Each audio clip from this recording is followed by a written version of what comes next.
Hi friends, ఎలా ఉన్నారు? బాగున్నారా? ఈరోజు రవ్వ దోశలు చేశారండి. అదేనండి రవ్వట్లు. అవి ఎలా చేయాలో చూపిస్తాను. చాలా బాగున్నాయి, చాలా టేస్టీగా ఉన్నాయి. పుల్ల పుల్లగా కమ్మగా ఉన్నాయండి. ఒక్కసారి ట్రై చేయండి, పిల్లలు ఈజీగా తినేస్తారు. 1.5 కప్ రవ్వ తీసుకున్నానండి.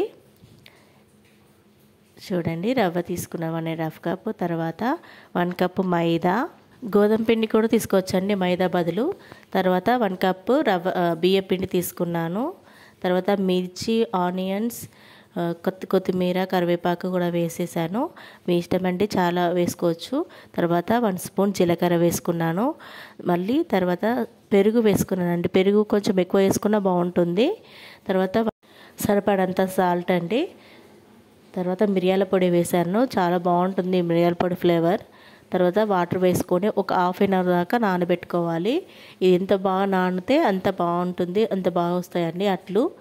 తీసి మంచిగా కలిపేసుకొని పక్కన పెట్టేసుకోవాలి. మూత పెట్టేసుకొని కనీసం ఒక హాఫ్ అన్ అవర్ అయినా నానబెట్టేసుకొని పెట్టుకోవాలండి.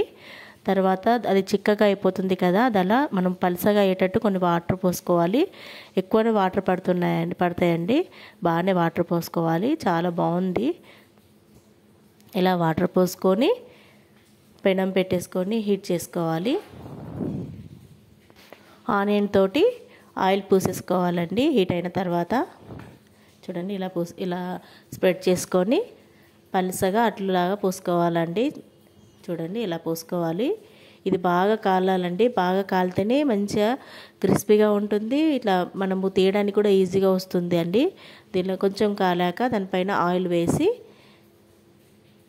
ఇంకొంచెం సేపు అలా ఉంచేసి తీసేసుకోవాలండి. చాలా బాగుంటుంది. ఇది బాగా కాలితేనే వెళ్తుందండి, లేకపోతే వెళ్ళదు. తీసుకోవాలి, ఇలా తీసేసుకోవాలండి. నేను పుట్నాల పొడి చేశానండి, అది దాంతో కూడా బాగుంటుంది. ఒకసారి ట్రై చేయండి, చాలా బాగుంది, చాలా టేస్టీగా ఉంది. ఈ వీడియో కనుక నచ్చినట్టయితే లైక్ చేయండి, షేర్ చేయండి, సబ్స్క్రైబ్ చేసుకోరా. ఇలాగే సపోర్ట్ చేస్తుండండి.